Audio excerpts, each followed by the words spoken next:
பாஜக ஆளக்கூடிய மாநிலங்களில் வேற ஒரு இந்தியா இருக்கு. வறுமை, மத வன்முறை, கும்பல் படுகொலைகள், கல்வியை கெடுக்கக்கூடிய முயற்சிகள், வேலை வாய்ப்பின்மை, இதுதான் பாஜகவுடைய இந்தியா. கிறிஸ்துமஸ் அன்னைக்கு கூட மாற்றுத்திறனாளிகளை, குழந்தைகளையும் தாக்கக்கூடிய மோசமான சூழலை பாஜக அரசு உருவாக்கி இருக்கு. இந்த மாடலை தான் தமிழ்நாட்டிலையும் கொண்டு வரணும்னு பாக்குறாங்க. ஆனா நம்ம மக்கள் ரொம்ப உஷார். திருப்பரங்குன்ற தர்கா கொடியை முருக பக்தர்கள் வணங்குறாங்க. மதுரை சித்திரை திருவிழாவுக்கு வரக்கூடிய இந்து பக்தர்களுக்கு பள்ளிவாசல் மோடை இஸ்லாமிய சகோதரர்கள் ரோஸ் மில்க் கொடுக்கறாங்க. தை முதல் நாள் அன்னைக்கு தேவாலயத்தில் பொங்கல் வச்சு படைக்கிறாங்க.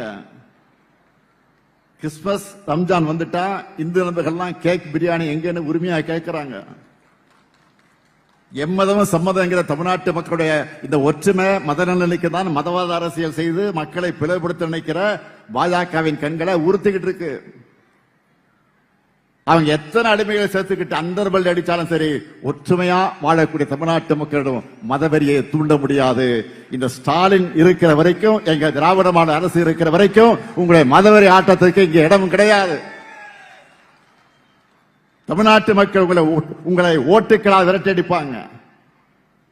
நீங்க என்ன பண்ணாலும் சரி, என்ன நாடகம் நடத்தினாலும் சரி, தமிழ்நாட்டில் உங்க வித்த வேலைக்கு ஆகாது, உங்க பாட்சா பலிக்காது. திராவிட மாடல் 2.0 உறுதியாக இருக்கக்கூடிய ஒன்று. நம்முடைய கடமையெல்லாம் வாக்காளர் பட்டியலில் நம்ம பேரை உறுதி செஞ்சுக்கிறது தான். நீங்க எல்லாரும் உறுதி செஞ்சிட்டீங்களா? நல்லா கவனமாக மறந்துடாதீங்க. வாக்காளர் பட்டியலில் நம்முடைய வாக்கு இருக்கான்னு உறுதி செஞ்சுக்கீங்க. முதல்ல நியூஸ் பார்த்திருப்பீங்க, இறந்த பல பேர் இன்னும் வாக்காளர் பட்டியல் இருக்காங்க. 50 ஆண்டுகளா ஒரே அட்ரஸ்ல இருக்கிறவங்க, பிரபல பத்திரிகையாளர்கள் பலருடைய பேர்கள் பட்டியலில் சேர்க்கப்படாமல் விடுபட்டு போயிருக்கு. இதனாலதான் அவசர காலத்தில் இந்த எஸ்ஐஆர் பணிகளை செய்யக்கூடாது, போதிய கால அவகாசம் கொடுக்கணும்னு சொன்னோம். லிஸ்ட்ல பேர் இல்லாதவங்க உடனே உங்க பேரை இணைச்சிக்க அப்ளை பண்ணுங்க. ஒவ்வொரு வாக்குரிமையும் இந்தியாவுடைய ஜனநாயகத்தையும் பாதுகாக்க திராவிட மாடல் அரசும் திராவிட முன்னேற்ற கழகமும் உங்களுக்கு நிச்சயமாக துணையாக இருப்போம். 2026ஆம் ஆண்டுல தமிழ்நாட்டு வளர்ச்சியோட அடுத்த பார்ட் தொடங்க போகுது.